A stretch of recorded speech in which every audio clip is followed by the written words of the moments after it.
E aí, mobgrafista, beleza? Aqui é o James Dantas e no vídeo de hoje eu vou trazer as minhas impressões, a minha análise de uso após uma semana com esse carinha aqui que é o Motorola Edge 30. Confesso que o aparelho me surpreendeu de forma positiva e depois da vinheta você confere quais são os pontos que mais me chamaram a atenção e quais foram aqueles que deixaram um pouquinho a desejar nesse período inicial. Então, bora lá?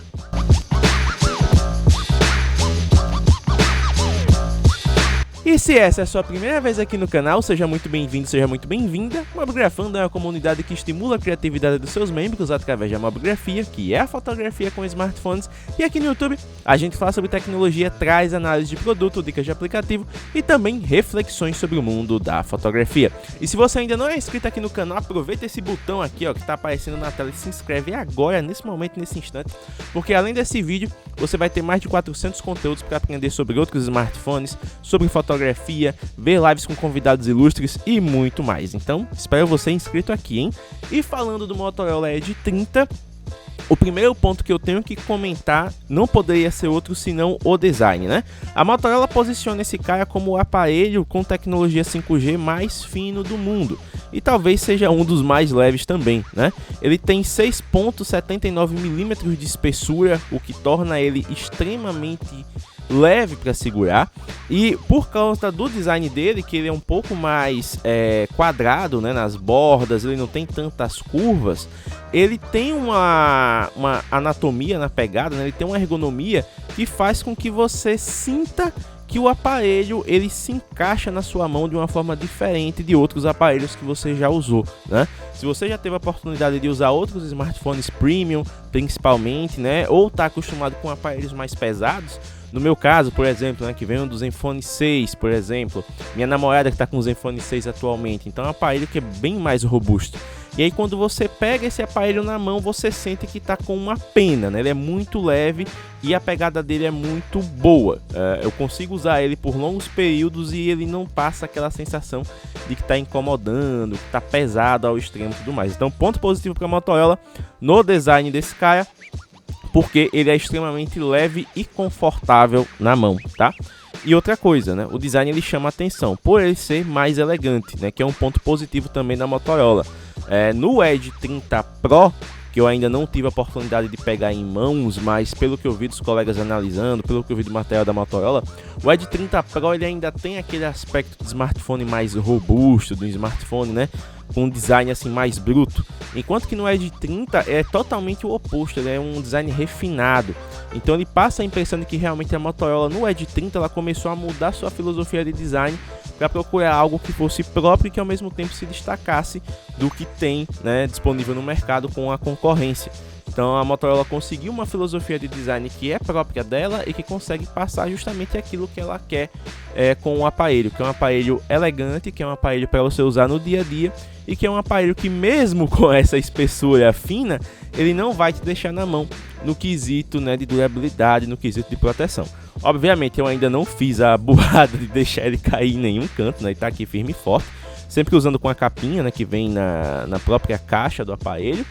Mas, por exemplo, um ponto que a minha namorada comentou que ela não gostou é que o módulo da câmera dele é saltado, né? Você consegue ver aqui, ó, não vai focar 100%, mas você consegue ver aqui que o módulo é saltado. Então, com a capa, diminui um pouco, né? Mas quando você, por exemplo, bota ele sem a capa numa mesa, ele fica, né, com aquela inclinação característica porque o módulo ele é saltado. Então, para as pessoas que não gostam de câmeras saltadas, pode ser um ponto negativo, tá? É uma consideração que deve ser feita no quesito do design. Com relação a funcionalidades, eu ainda não tive a oportunidade de testar o Red 4. Eu tô me guardando aqui para poder fazer um vídeo usando desde o começo, pegando as impressões, né? Como eu não tenho Smart TV aqui em casa, eu vou tentar usar os dois modos dele, o Red 4 PC e o Red 4 Tela, simulando, né, conectando o aparelho através da função conectar do Windows. Então eu já instalei o aplicativo do Red 4, inclusive está disponível na Windows Store mesmo, uma coisa bem fácil de achar e instalar. Mas aí eu vou fazer um vídeo específico sobre ele, mostrando as impressões de primeiro uso mesmo, tá? Então eu vou capturar isso na íntegra para colocar aqui no canal posteriormente, tá? Então por enquanto eu vou ficar devendo do Red 4.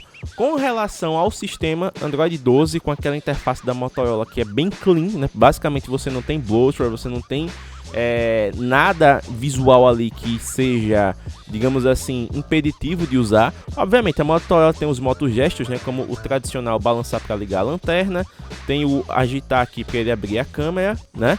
Então essas são coisas que acabam sendo um plus na usabilidade.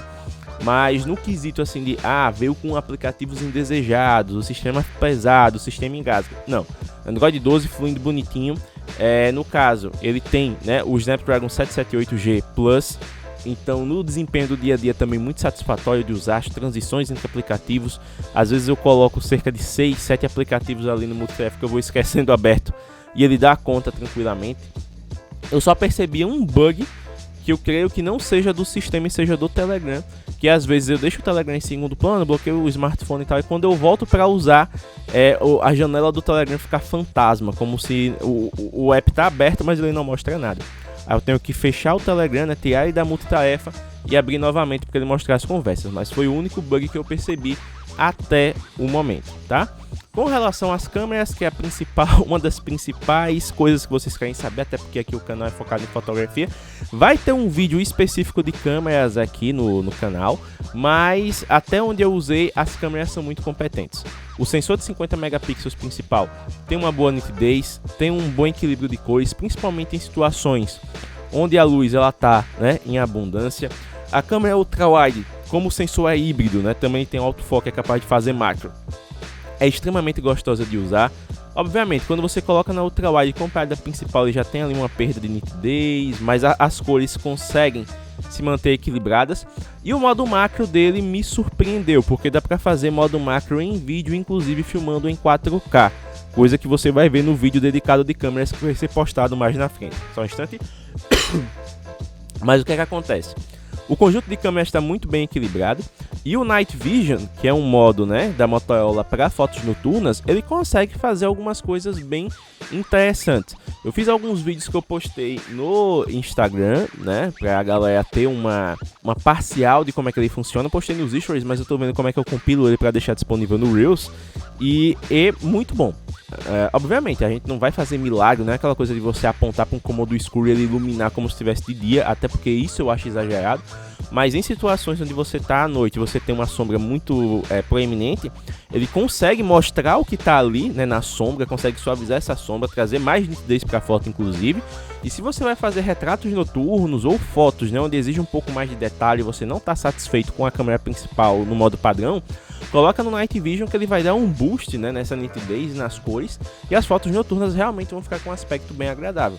Então até o momento eu gostei das câmeras. A câmera frontal também não é uma câmera tipo, nossa, que maravilha, mas é uma câmera competente dentro do segmento. Você consegue fazer boas selfies, a nitidez é adequada. Óbvio, para quem prefere uma nitidez maior, talvez uma Gcam da vida vá agradar mais. Mas para o meu uso, eu que curto câmera nativa e editar as fotos depois no Lightroom quando necessário, para mim tá ok, né? Para um aparelho desse segmento, tá tranquilo.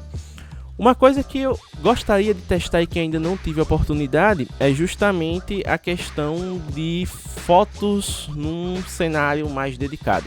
Eu tive uma pequena saída que eu fiz no final de semana, mas como eu estou trabalhando na área comercial, eu ainda não consegui tirar uma tarde, por exemplo, para fotografar o que eu costumo fotografar nos outros reviews. Mas até o momento, eu ainda tenho tempo com o smartphone, tenho cerca de 2 semanas com ele, então eu vou agendar um dia para poder fazer isso. Inclusive, peço a sua sugestão aí, né? Deixa aí nos comentários o que você gostaria de ver no teste de câmeras, para poder fazer ele o mais completinho possível. E aí dá para fazer 2 testes até, um focado, né, na parte de vídeo, que é o que vai sair posteriormente, que já está gravado, e o outro com fotos em diferentes situações, inclusive tentando fotos noturnas, beleza?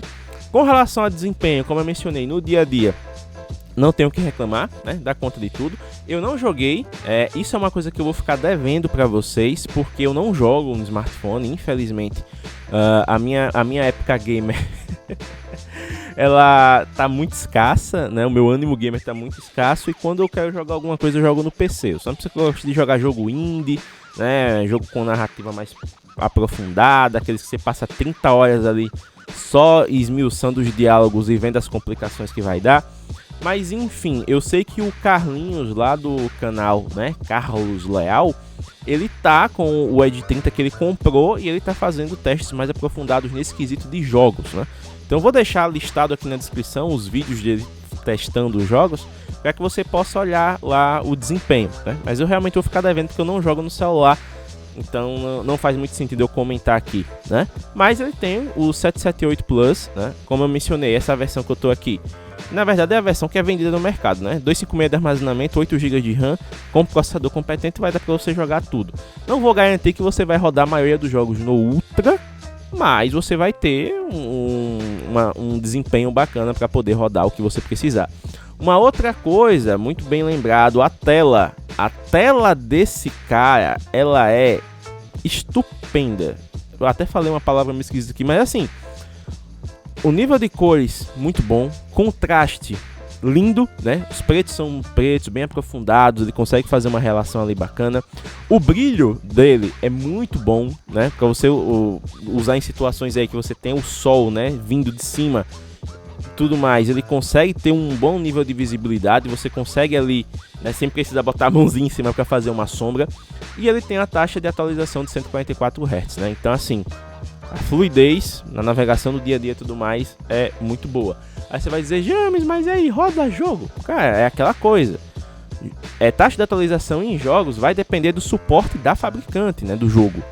Então você pode usar, e tem gente que, né, que usa um tal de 7-bit aí para forçar, mas não adianta você forçar, porque forçando ele não vai rodar. Ele vai te dar a impressão ali de que ele está travado no 144, mas só vai consumir sua bateria. Então tem jogo que vai dar suporte a 90, tem jogo que vai ficar cravado nos 60, tem jogo que pode chegar ao 144, mas depende. Depende do jogo, depende da fabricante que está fazendo o jogo, né, da desenvolvedora, do estúdio. Então você tem que analisar, o jogo tem suporte? Se tiver suporte, você vai ter uma fluidez maior e vai conseguir aproveitar. Se não tem suporte, vai rodar cravadinho nos 60, mas vai rodar ali com um nível de constância, né? Não vai ter aquele drop de frame rate por causa de performance. Então assim, o smartphone está bem completo, né? Vem com um carregador de 33 watts, então ele carrega aí os 100% em cerca de 1h15, 1h20. Ele vem com um fonezinho USB-C também que me surpreendeu, bem competente a qualidade. E eu ainda tenho que usar ele por mais tempo para fazer o review definitivo, mas as minhas impressões na primeira semana de uso são positivas. Bateria, né? Não poderia encerrar o vídeo sem falar da bateria. Muita gente se preocupa porque é um smartphone muito fino e tem uma bateria só de 4.020 mAh. O negócio é o seguinte, se você joga, você faz, né, o uso de aplicações pesadas, joga pra caramba tudo mais, você vai ter que carregar o aparelho umas 2-3 vezes no dia. Isso aí é fato, porque você tá jogando, cara. Você vai usar os recursos com mais intensidade. Mas eu, por exemplo, o meu uso, ele é muito padrão. Rede social, câmera, streaming para poder assistir alguma coisa, consumir um conteúdo, música. Eu ouço muita música ao longo do dia, eu trabalho com música, né? Ali a música dando um background ali para dar uma motivada, então eu uso bastante nesse sentido. No caso de redes sociais, eu faço a gestão de 3 perfis, né? 2 meus, que é o meu pessoal e o do Mobgrafando, mais um perfil de cliente, então tô sempre recebendo notificação, tô sempre comentando, postando conteúdo. Nos apps de mensagens, principalmente no Telegram, eu sou muito ativo no Telegram, então sempre ali vendo os grupos, interagindo com o pessoal. E isso, querendo ou não, é uso, né?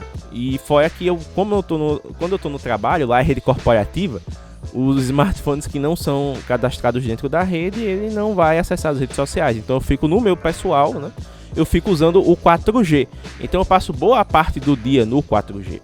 E aí o que é que eu vi ao longo dos ciclos de recarga que eu fiz nessa semana? O aparelho constantemente fez mais de 6 horas de tela. Eu cheguei a fazer o máximo de 6 horas e meia de tela, o que pra mim é o suficiente. Sempre indo, né, de 100 até 10%. Porque assim, tem gente que dá 20% aí, pô, já vou botar pra carregar. Tem gente que, deixa aí, vai até 5, 1%, eu sou meio termo. Chega em 10% pra mim já tá bom de carregar. E aí eu faço isso, né, uso 10% como padrão, chegou em 10% eu faço print da tela. E aí eu sempre, o máximo que eu tive foi 6 horas e meia.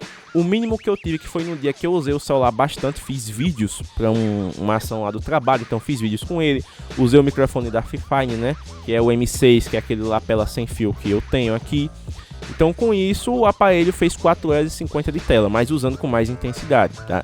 Então o seguinte, Se você vai usar ele pro dia a dia, rede social, mensagens, vai fazer um vídeo ali ocasional, alguns vídeos ocasionais, vai fotografar, ele vai render, você vai carregar ele uma vez no dia e vai render tranquilo. Se você joga, você é mais exigente, talvez você tenha que carregar de 2 a 3 vezes no dia. Isso se você passa o dia jogando, tá? Mas, por exemplo, o próprio Carlinhos já chegou a fazer 8 horas de tela, 7 horas e meia, 8 horas de tela. Então vai depender do uso, vai depender de como ele está otimizado. Eu creio que nessa semana ele está começando, né, a se habituar com o meu uso, então vai começar a estabilizar. No review definitivo, quando eu for devolver o aparelho, que eu confesso que eu não queria devolver, né, já tá aqui xodozinho.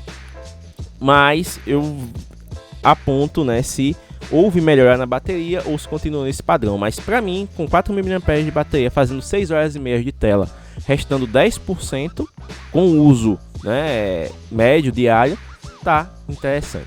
Mas e aí, meu grafite, o que é que você achou dessas impressões? Deixa aí nos comentários. Se você teve alguma dúvida a respeito do que eu comentei, se teve alguma coisa que eu deixei de explorar que você gostaria de ver em um novo vídeo, e vamos continuar essa conversa. Então é isso, um grande abraço e até o próximo conteúdo aqui no Mobgrafando.